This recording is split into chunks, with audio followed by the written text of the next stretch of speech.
Okay, here we are, episode 10.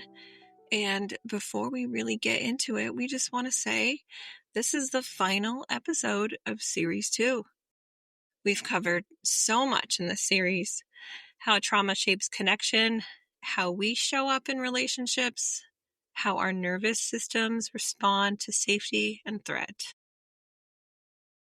Yeah, and last time, in our mini episode, we shared more about ART, Accelerated Resolution Therapy, and why it's been such a game changer for us and our clients. Before that, we explored communication, how trauma impacts the way we express ourselves, and how we can begin to shift those patterns. Today, we're building on that by going even further back to those early experiences that shaped how we learned to connect in the first place. This episode is about those early experiences. What happens when our caregivers weren't emotionally available or couldn't meet us with the attunement we needed. It's about what gets built in us because of that, and how we can begin to show up for ourselves now in a new way. We're talking about reparenting, not in a surfacey, just love yourself kind of way, but through the lens of trauma, neuroscience, and real nervous system healing. And we get it. This topic can stir up a lot. We are not here to blame parents or caregivers, by the way. But we are here to name what happened and how it shaped us. Reparenting isn't about pretending the past didn't happen. It's about creating new possibilities now with presence, choice, and care. After today, we're heading into series 3, where we'll dig into the body, what it means to rewire your nervous system in safe, sustainable ways. But before that, we're going to spend some time with your inner kid, the part of you who had to adapt and who might still be waiting to feel seen.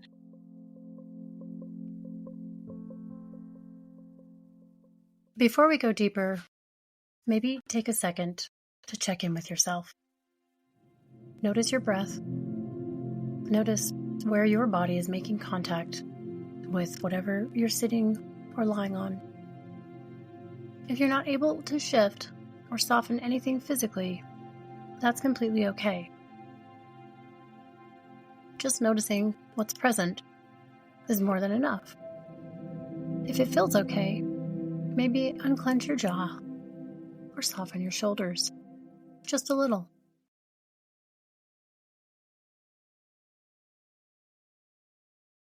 Yeah, you don't have to be ready for this kind of episode. You just get to be here. And if anything we talk about stirs something up, that's okay. You can pause, come back, skip, journal, or talk it out. There's no one right way to take this in.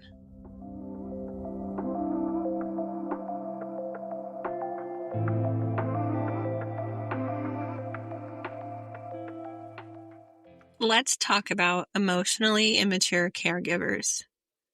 That might be a parent or someone else who raised you. What we mean here isn't that they were bad or didn't love you, but that they didn't have the tools, regulation, or emotional presence to meet your needs. Maybe they were self-involved, reactive, inconsistent, or unable to offer real safety. Exactly. And what that does, especially in childhood, is it teaches us to adapt. Maybe we became really good at reading other people's moods. Maybe we learned to shrink ourselves, stay quiet, or overfunction. These were survival strategies. They were smart. They helped us get through. But they're pretty exhausting. Totally. And the thing about nervous system development is it's shaped through relationship. If your caregivers couldn't co-regulate with you, your system learned to carry all of that weight alone. It's not your fault. but it is your opportunity to do something different now. I really like that. We would say that when I worked at the DBT center. You may not have caused all your own problems, but it is your duty to recover if you want to build that life. Correct. This is where the reparenting comes in. Not as a cute phrase, but as a practice. It's about learning to relate to those young parts of you with presence, curiosity, and care. It's about offering yourself the kind of attention and attunement you might not have gotten then, but luckily can offer now. Right? And that doesn't mean we're suddenly calm and regulated all the time. No? Dang it. I know. It means we're building a relationship with ourselves that's rooted in understanding, not shame. Maybe we start noticing when we get triggered. Maybe we learn to say, of course I feel this way. That makes so much sense. And from there, you begin to build internal safety. Slowly. It's not always intuitive, but it's possible. You might need support from a therapist or resources that resonate. This is a slow, deep process.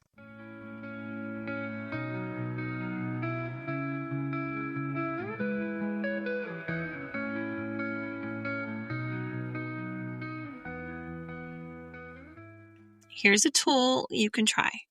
A really gentle reparenting practice that doesn't require any big emotional leap. Pick a moment today where you feel even a little overwhelmed, frustrated, or unsure. If visualizing a younger version of yourself doesn't feel accessible, that's totally okay. You might try writing a kind note to yourself, saying the words aloud, or simply acknowledging the feeling. Whatever feels most supportive and doable for you, pause and just ask yourself, what would I say to a younger version of myself right now? If it feels accessible, maybe picture yourself at an age that feels significant or safe. 5 or 7 or 11. And if not, just speaking gently to yourself in the present can be powerful too.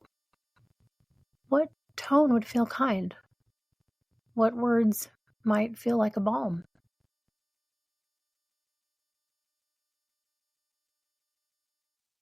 And here's the key. You don't have to feel it right away. You're not doing it wrong if it feels distant. This is about gentle effort, not perfection. It's okay if it feels awkward or disconnected. The act of trying to relate differently is already the beginning of something new. You're offering a new imprint to your nervous system.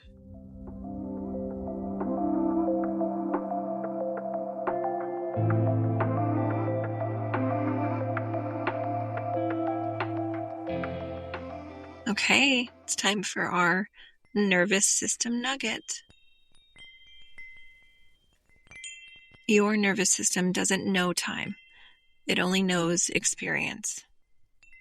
What matters is what it senses now.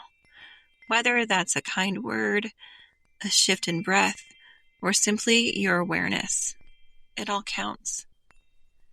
And kindness to yourself doesn't have to be physical. It can be as small as noticing a thought or offering yourself some space. That means when we offer ourselves something new, a softer tone, a moment of pause, a breath of kindness, we're actually helping the body rewire little by little.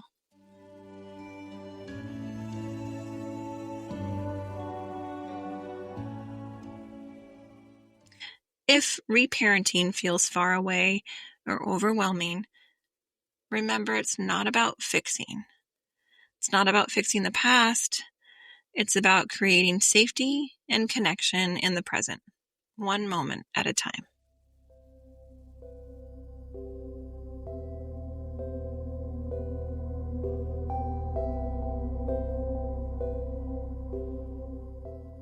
Wow. Episode 10.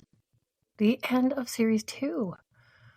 We've been blown away by the support you've shown us throughout the series.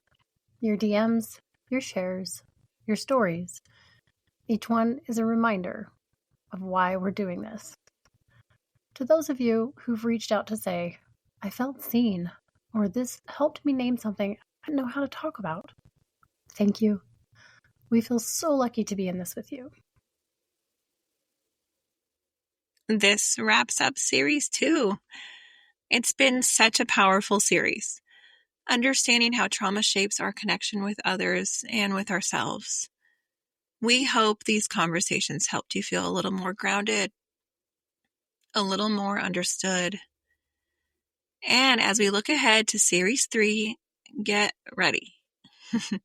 We're going deeper into the body, into what it really means to rewire your nervous system with tools that are compassionate, accessible, and rooted in science. We're going to talk about neuroplasticity, somatic healing, and how to build practices that support regulation in real life, not just in theory. It's going to be good.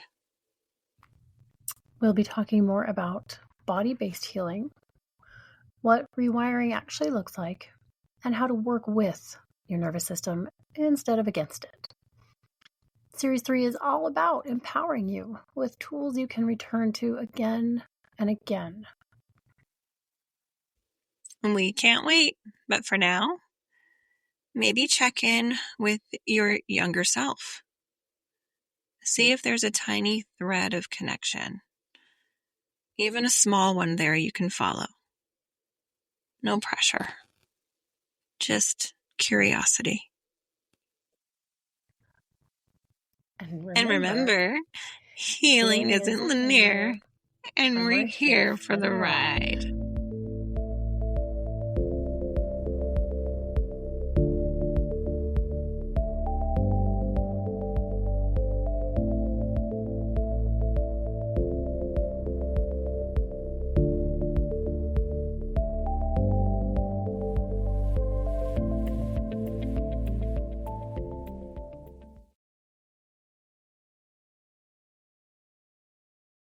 Thanks for sitting with us today. If something resonated, we'd love it if you shared the episode, left a review, or connected with us on social media. We're two therapists walk into a podcast on most platforms. You can listen and subscribe wherever you get your podcasts. This podcast is for informational and educational purposes only. It is not therapy, does not replace therapy, and does not establish a therapist-client relationship. If you're in crisis, please reach out to a qualified mental health professional or call 988 in the US. Robin Green is a licensed therapist in Arizona, and Stephanie Edsall is licensed in Utah. And this podcast is intended for a general audience.